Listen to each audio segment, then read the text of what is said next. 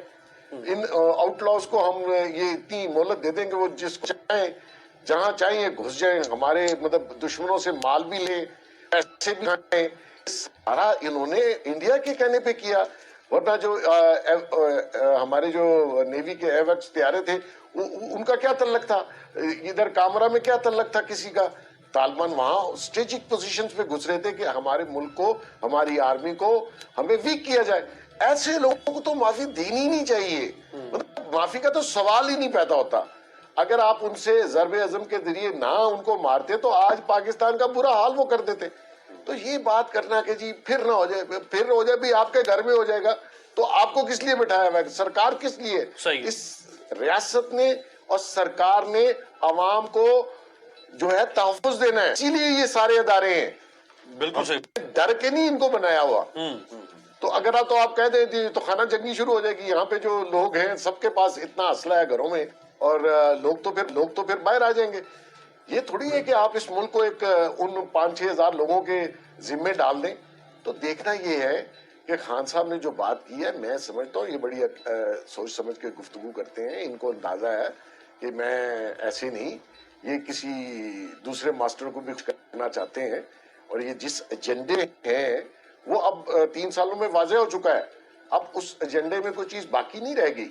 تو یہ کہنا کہ جی ریاست کمزوری دکھا کے ڈائیلاگ کرے, میں تو اس کے حق میں ہی نہیں ہوں. میں یہ ریاست چھوڑ دوں, پر یہ ماننے کے لیے میں تیار نہیں کہ میری ریاست اتنی کمزور ہے کہ 5-6 ہزار لوگوں کے آگے سلنڈر کرے اور ان سے بیٹھ کے بات کرے. رائٹ. ہم کوئی ایسا ملک ہے بنانا ریپبلک, وہ کہ انہوں نے بنا دیا ہے, لیکن وی ول اسٹرینتھفلی, اور اگر نہیں مانتے تو we will fight them out, fight them, crush کریں ان کو. جنرل صاحب سر ایک اس میں نقطہ یہ کچھ لوگ اٹھا رہے ہیں کہ جی اس میں سے چونکہ کچھ گڈ طالبان ہیں ان کے ساتھ تو ہم مذاکرات کرتے ہیں, اور اگر وہ خود کو غیر مسلح کرتے ہیں تو ہم ان کو معافی دے دیں گے. ایک بیڈ طالبان ہے. اب یہ ڈسٹنگوش کیسے ہوگا پریکٹیکلی سمجھ میں نہیں آ رہا کہ آپ کیا طالبان سے یہ کہیں گے کہ جی آپ ہمیں ذرا اپنی لسٹ بنا کے دے دیں کہ آپ کے 5,000 لوگ ہیں اگر, تو اس میں سے اچھے کتنے ہیں برے کتنے, آپ ذرا ہمیں لسٹ دے دیں. یہ کیسے ڈسٹنگوش ہوگا سر؟ دیکھیں میں ذرا پہلے بات کروں, جتنی بھی آپ نے ابھی ڈسکشنز کی ہے, بریک صاحب نے آرگومنٹس کی ہیں دونوں طرف سے, اس سے یوں لگتا ہے کہ ہم نے ایزیوم کر لیا ہے کہ سب کو معافی دی جا رہی ہے, اور خان صاحب نے یہ طے کر لیا ہے کہ ان سب کو چھوڑنا ہے. میں نے جو سمجھا اور دیکھا, اپنے طور پہ اسٹڈی کیا مختلف حضرات سے پتہ کر کے, میں نے پہلے بھی ذکر کیا کہ ایسا قطعاً نہیں, اس میں معافی ہے کیس ٹو کیس بیسس. دوسرے یہ ہے کہ بعض گروپس ہیں جو بالکل بغیر کسی کنڈیشن کے آپ کو ہتھیار پھینکنے کے لیے تیار ہیں, اور وہ فیس کرنے کے لیے تیار ہیں قانون. مثلا حافظ گل بہادر کے گروپ نے فوری طور پہ اناؤنس کیا کہ ہم وزیرستان میں ہم جنگ بندی کا اعلان کر رہے ہیں, جبکہ ابھی کوئی بات چیت کسی نیچ پہ پہنچی نہیں. انہوں نے پہلے ہی کہہ دیا کہ جی ہم, اور یہ بھی پتہ ہے کہ انہوں نے غالباً کو بہت بڑے کرائم غالباً اس گروپ میں نہیں کیے تھے. بہرحال یہ پتہ کرنا کہ کس نے کیا کیا ہے, یا یہ ہماری طالبان اچھے کیسے ہو سکتے ہیں, یا دہشت گرد اچھے کیسے ہو سکتے ہیں, یا دہشت گرد برے کیسے ہو سکتے ہیں, تو آج میرے ذہن میں وہی بات آ رہی تھی کہ یہ جو ایک کنفیوژن ہے اس وقت پاکستان میں, اور جو ڈسکشن یہ ہو رہی ہے جناب کے اچھے طالبان کون سے ہیں اور برے طالبان کون سے ہیں. سو لگ ایسے رہا ہے کہ آبویسلی پاکستان کے اندر تو کنفیوژن ہے ہی ہے کہ ہمیں کس سے بات کرنی ہے, کیونکہ حکومت یہ سمجھتی ہے شاید کہ ہمیں ان طالبان سے بات کر لینی چاہیے جو سرنڈر کر لیں گے. میں آپ کو تھوڑا سا ماضی میں لے کے جاتا ہوں کہ یہ پہلی دفعہ نہیں ہوا کہ پاکستان کی جو حکومت ہے وہ ٹی ٹی پی کے ساتھ مذاکرات کر رہی ہے. اس سے پہلے بھی کچھ معاہدے ہوئے, میں ان معاہدوں کا کچھ تحریری ریٹن معاہدے ہوئے اور کچھ غیر تحریری معاہدے ہوئے. جو سب سے مشہور معاہدہ اور پہلا معاہدہ ہوا تھا اس کو شکیئی امن معاہدہ کہا جاتا تھا, جو کہ اپریل 2004 میں کیا گیا تھا اور اس وقت پاکستان کے ہی ایک ابھی تو گزاری بات سابق ہیں اس وقت کے جو G O C general officer commanding major general Safdar Hussain نے ایک دہشت گرد جو کہ اس وقت 27 سال کا نیک محمد تھا اس کے ساتھ معاہدہ کیا اور اس معاہدے کے تحت آبویسلی وہ چاہتے یہ تھے کہ پاکستان کے اوپر پریشر ڈالا جاتا تھا کہ امریکہ پاکستان پر پریشر ڈالتا تھا کہ پاکستان ان کے خلاف آپریٹ کرے جبکہ پاکستان یہ چاہتا تھا کہ ہم ان کے ساتھ ڈائیلاگ کر لیں اور کسی طرح ان کو سرنڈر کرا لیں لیکن یہ جو طالبان تھے خاص کر یہ جو نیک محمد تھا اس نے بہت سارے طالبان کو اپنی جیلوں میں بھی رکھا ہوا تھا جو ازبک تھے چچن تھے چینی تھے اور افغان جنگجو بھی تھے اور ان کے مختلف جو وہ طبقہ فکر کے وہ لوگ تھے اب پاکستان نے اس کا معاہدہ تو کر لیا لیکن اس وقت کہا جاتا ہے کہ جو اس وقت کے جو اسلام آباد میں جو سی آئی اے کے اسٹیشن چیف تھے انہوں نے جناب مشرف کو یہ کہا کہ آپ ان کو مذاکرات نہ ان سے کریں ان کو ماریں ورنہ ہم ان کو مار دیں گے اور ہوا یہی کہ جو معاہدے ان کے ساتھ ہوئے اور ان کو کہا گیا کہ سرنڈر کریں اور جو اپنے ہتھیار ڈالیں اور ان کے لوگوں کو چھوڑ دیا جائے گا تو انہوں نے وہ باتیں نہ مانی اور کیونکہ انہوں نے قرضہ لیا ہوا تھا یہ کہتے تھے کہ ہم نے القاعدہ سے قرضہ لیا ہوا ہے اور وہ قرضہ ہمارے اوپر ہے میرا خیال ہے اس وقت مجھے یاد ہے حکومت نے ان کو کوئی پیسے بھی دیے تھے کہ یہ قرضے واپس کریں لیکن at the end of the day انہوں نے قرضے پتہ نہیں واپس obviously کہاں کرنے تھے لیکن انہوں نے ہتھیار نہ ڈالے اور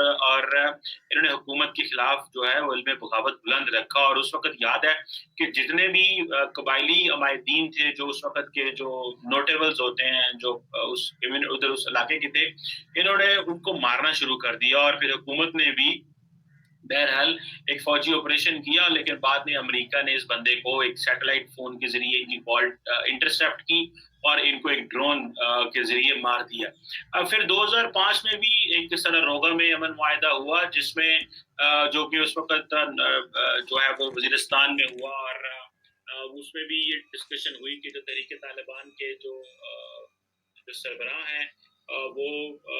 بیت اللہ مسعود کے ساتھ ہوا اور پوچھنے والا بھی نہیں ہے اور کوئی جواب دینے والا بھی نہیں ہے but unfortunately this is not a good situation where we can have something very productive for the masses where visibility ہو سکے کہ گڈ طالبان بیڈ طالبان کیا ہے اور جو ان کو کس طرح بیڈ سے گڈ کیا جا رہا ہے ان کو کس پانی میں نہلایا جائے گا یا ان کو کیا سیرپ پلایا جائے گا یا ان کے ساتھ کیا کیا جائے گا کہ یہ پھر ٹھیک ہو جائیں گے اور کیا یہ کوئی ڈی ریڈیکلائزیشن ہوگی ان کی پراپرلی ڈی ریڈیکلائز کیا جائے گا یا بس یہ کہا جائے گا ٹھیک ہے جی یہ اب معاشرے میں حصہ بن جائے کیونکہ کل کو وہ معاشرے کا حصہ بن جائیں اور وہ اسی طرح بیہیو کرنا شروع کر دیں وہ اپنی ایک اگریسو پوسچرز رکھیں وہ کیونکہ ان کو گنز کا استعمال بھی آتا ہے ان کو اسلحے کا استعمال بھی آتا ہے ان کو شاید بام میکنگ بھی آتی ہے ان کو پتہ نہیں کیا کیا چیزیں انہوں نے اتنے سالوں میں سیکھی ہیں وہ ٹیررسٹ کیمپس میں رہتے رہے ہیں they are not normal people تو ان کو ڈی ریڈیکلائز کس طرح کرنا ہے کیا گڈ طالبان کو کس طرح بنانا ہے یہ ایک معاشرے کے لیے بہت بڑا ہے سوال ہے اور اس کی کیا کاسٹ ہوگی جب یہ لوگ مین اسٹریم ہوتے ہیں آپ کے معاشرے میں گھس جائیں گے تو یہ لوگ کس طرح ان کو مین اسٹریم کیا جائے گا ہم مثالیں تو پوری دنیا کی دیتے ہیں لیکن جو پوری دنیا کی مثالیں ہیں اس میں they are very costly examples of deradicalization اس سارے پروسیس میں سو یہ جو